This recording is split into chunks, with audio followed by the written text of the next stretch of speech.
Now I'm going to take you to a journey back to my homeland on the foothills of the eastern Himalayas, where I come from.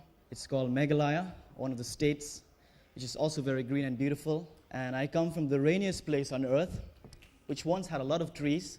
We get about 50 feet of rainfall a year. Can you imagine? 1 year, 50 feet of water.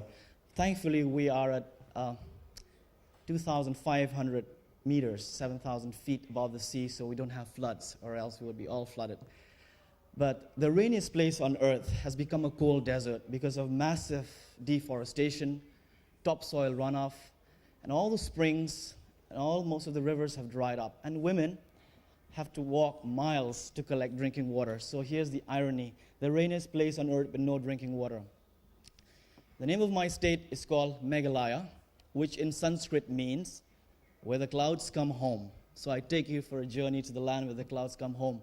Some of you can guess where the Himalayas are. How many of you know the Himalayas? They are the youngest range because they're still growing, because the Indian plate is hitting into the Tibetan plate, so the Himalayas are growing. They are the longest range. They stretch from Afghanistan to the Burmese border, and they're their tallest range. We have Mount Everest. But you know what the Himalayas mean? Anyone? Meghalaya means where the clouds come home. What does Himalaya means? Where the snow comes home. So Hima is snow. So I tell you about Worldview Impact. Worldview Impact is more of a green belt movement. You must have heard of Warangati Maathai in Kenya, who got Nobel Prize for planting millions of trees and mobilizing millions of people in Ghana to green their country. Worldview Impact is a social enterprise, and our mission and vision has a triple bottom line. He mentioned the word sustainability. Sustainability is about economic sustainability, environmental sustainability, and social sustainability, the triple bottom line.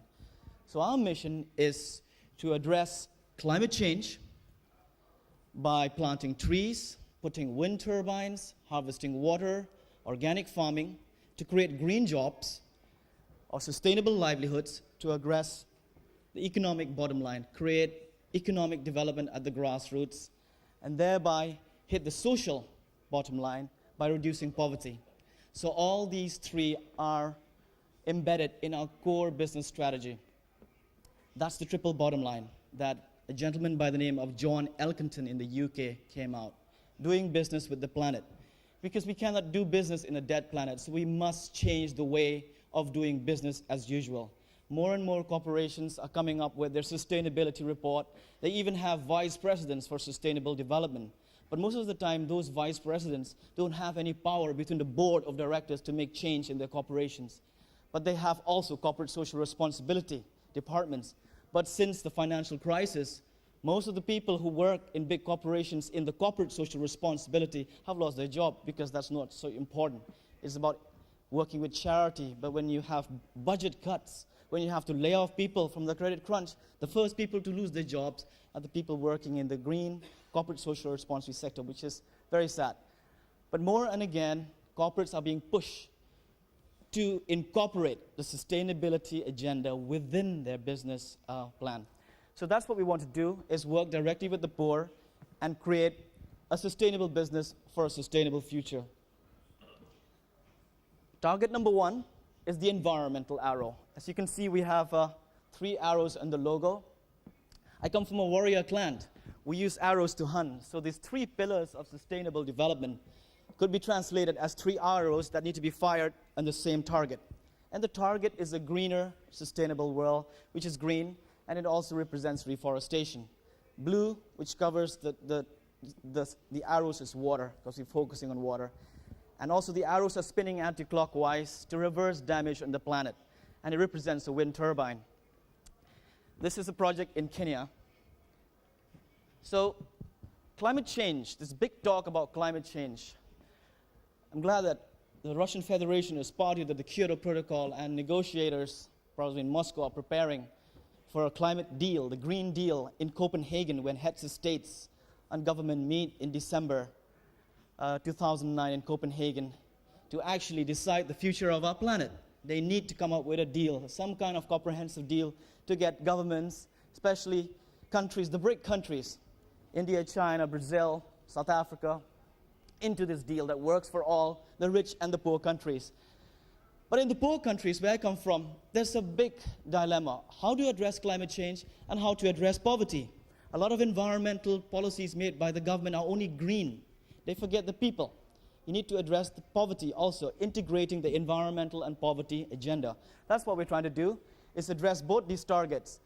And our goal is to combine these targets by starting small pilot projects in Asia and then scale them up into Latin America and Asia by planting trees in dry lands, in arid lands, using multi-cropping organic methods. So the environmental impact is great because if you plant trees in dry areas, it brings the soil back over time. When the leaves fall, the trees suck the water table and bring it up, and it changes the ecosystem around when you do multi-cropping, not monocropping. And of course, all our plantation projects are organic, so we don't use any fertilizers and pesticides. I've seen a lot of trees around here. It's really fantastic. But we work in the tropical zone. And in the tropical zone, we've chosen rubber trees. These are rubber trees. And they are planted in a plantation 10 feet apart. And when the rubber trees grow up to be 4 or 5 years old, you can tap rubber. And from the rubber, you can produce your tires for aircrafts and jets and trucks. How many people know that rubber comes from trees? Raise your hands. Okay, now you do. Well, all our tires are 65% natural rubber, which comes from these trees, and another 35% is synthetic rubber, which binds together to make the tensile strength to carry the load of aircrafts and trucks. But because the synthetic rubber is oil-based, it controls the prices of rubber, of even of natural rubber. When the price of oil goes down, price of rubber goes down. When the price of oil goes up, price of rubber goes up. So in the economic crisis, price of oil went down, so a lot of people that were dependent on rubber forests lost jobs. They had to shut down. It was not worth it. It went too low, but now it's going up again. So what we want to do is create jobs for those people in Sri Lanka and India through agroforestry with rubber. And in the middle, we can plant tea, cocoa, other food crops. So that's what is called agroforestry. And working with some scientists from Sweden, we can actually put orchids on the bark, on the top of the rubber tree, because you only tap rubber at 5 feet. And you can put orchids in the top. And you know orchids from the tropics, they sell up to $200, $300 per root. So it's an interesting income-generating activity for the poor women to get rubber income, orchids, and also tea or cocoa. And if we can get certification from the UN FCC in Bonn as a forestry carbon project, or the CDM, then you can get forestry credits. Credits are being sold at 10 euros per ton. Who knows what the future will be, maybe 100 euros per ton. So if you can prove that 1 million trees can suck 1 million tons of carbon dioxide, that's $10 million income for the countries to do the broader sustainable development work. So that is the plan, to create a fund from using the carbon development mechanism. So our first project is from Sri Lanka. As you know, Sri Lanka has had a very bloody civil war for almost 30 years. About 80,000 people or more have died. And recently, the war has ended in Sri Lanka. And we hope that we can engage people in organic plantations and meaningful employment opportunities in a healing conflict resolution project. So Sri Lanka, the government of Sri Lanka has given us 4,000 hectares of land. And in 4,000 hectares of degraded land, you can plant 2 million rubber trees and create almost 10,000 jobs, especially for women in the communities.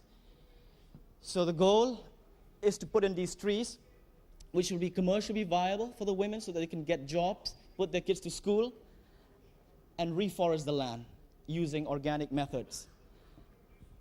No chemical fertilizers will be used. And then this is another project in India where different types of species are used. By the way, rubber tree came from Brazil, and it was taken during the colonial time to Asia, Malaysia, Indonesia. All those countries are big rubber producers. This is how we teach the women to take care of the rubber trees and put them in the nursery like that, very close by. Those are called rubber seedlings. It's like a mother pregnant 9 months in the nursery when they're 3 feet tall, we take them to the actual plantation, 10 feet apart, and there they grow for the next 4 years to then produce rubber. This is where we train the women how to take care of the trees and how to use organic methods. So, addressing sustainable livelihoods, target number 2 for economic development, is to actually create jobs. How do we do that? So about 200 people are employed right now in the field because it's a big operation in Sri Lanka to clear the land, to make the compost, to design the organic products, to put the trees in. And every family has about 5. So if the father is involved, the direct impact is 1,000 people per family and household. And the goal is to create a microfinance fund to help the women and the men get jobs from these projects. So I'll skip through quickly because the time is short. In India, we have 75 people working on the ground, and we have about 10,000 trees. Lastly is poverty reduction for social change on the ground.